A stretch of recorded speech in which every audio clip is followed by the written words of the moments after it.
Isang mapagpalang araw po sa ating lahat. Magandang araw at magandang gabi po dyan sa mga silent viewers at solid supporters ng EDC. Mega love shoutout po at kamusta po kayo? So yun mga kalingap, panibagong pag-uusapan at tatalakay na naman po tayo ngayong araw at grabe, Beyonce ganito pala kalakas. Papa Eds walang ligtas, bugbog sarado kay Beyonce kapag ng babae. Yan po ang ating pag-uusapan maya-maya na lamang. At pero bago po yan, kung bago ka pa lang po sa aking munting YouTube channel, pa-like, share, and subscribe na rin po at pakipindot na rin po ng notification bell para lagi po kayong updated sa aking i-upload na video. At paalala rin po mga kalingap, lagi po nating suportahan ang mag-ama na matubang. Napakaganda nga po yung ipinapakita nila sa atin, mga pagbibigay saya at tulong sa ating mga kababayan ay suportahan po natin at i-marathon mga kalingap.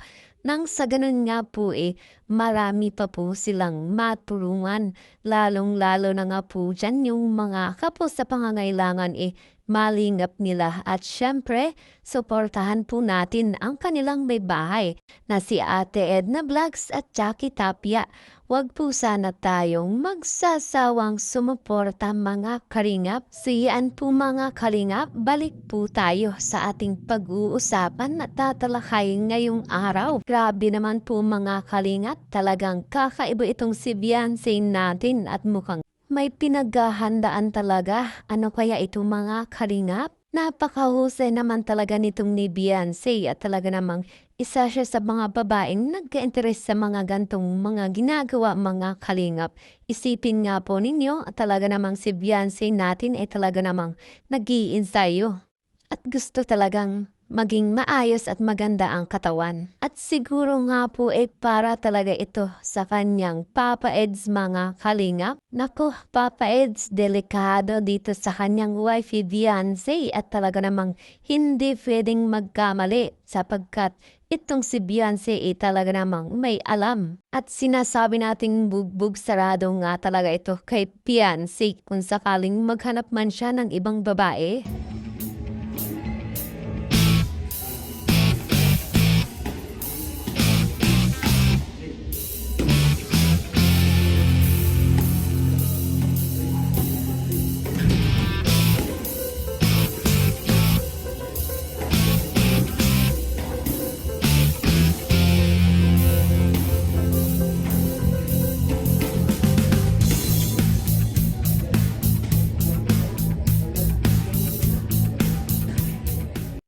Iyaan po mga kalingap, Beyonce natin talaga namang pinag-aaralan kung paano. At syempre po mga kalingap, talaga namang iba yung may alam kaysa sa wala mga kalingap. Bukod sa pag-aaral at pagla-live ceiling nito ni Beyonce sa Buildbox ay meron pa rin talaga siyang pinagkakaabalahan.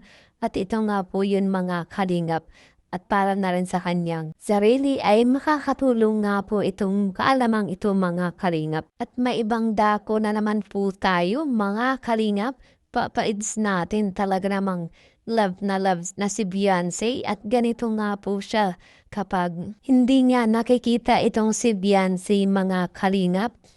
Tsaka maulan naman. Hindi hirap. Sige, matulog ka na at may pasok pa bukas. Ayan Good night na po sa ating wifey dyan.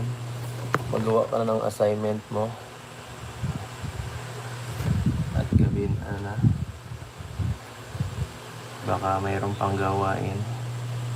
Shout out. Uy, grabe. Iba din itong si Papa Eds natin mga kalingap. Talaga namang iba kung mag-good night kay Beyonce. At grabe nga po mag-alala itong si Papa Eds natin dito kay Beyonce lalo na nga po sa pag-aaral ni Beyonce mga kalingap. Siyempre po, para nga po sa future nila talaga namang kailangang magsikap nitong si Beyonce sa pag-aaral.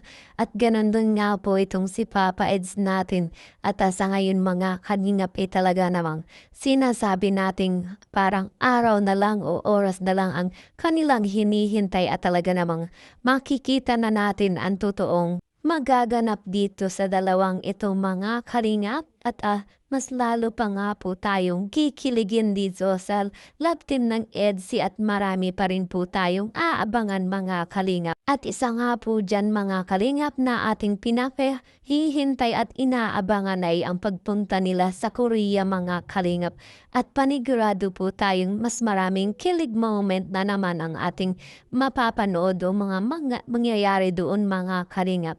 Sabi nga po ng ilan marami talaga ang matutuwa kapag itong si Beyonce at si Papa Eds natin ang magkakatuluyan. At marami rin nga raw po ang malulungkot at masasaktan dito kapag hindi nga raw po sila nagkatuluyan mga kalingap. Kayo po mga kalingap, ano po sa tingin ninyo ang mangyayari dito sa love team ng EDSI? Marami nga po ang nagmamahal at napamahal na dito sa love team ng EDSI mga kalingap, lalo na nga po dyan yung mga supporters at mga sponsor ni Beyonce.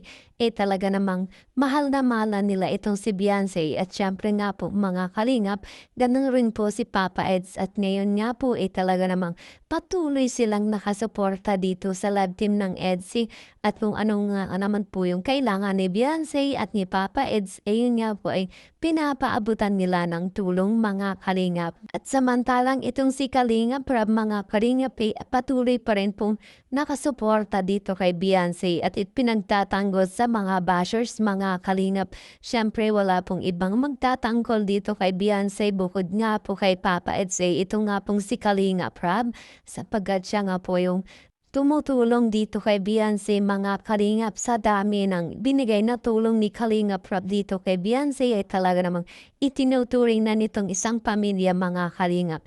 At syempre, hindi lamang nga po kay Beyonce kundi sa lahat po ng mga kanyang beneficiaries sa kanyang Kalingap Angels at sa mga team Kalingap ay talaga importante nga po para kay Kalingap Rab. So yun nga po mga kalingap, patuloy lang po natin suportahan at panoorin itong vlog ng EDSI mga kalingap. Nang sa ganun nga po patuloy pa rin po tayong makatulong mga kalingap.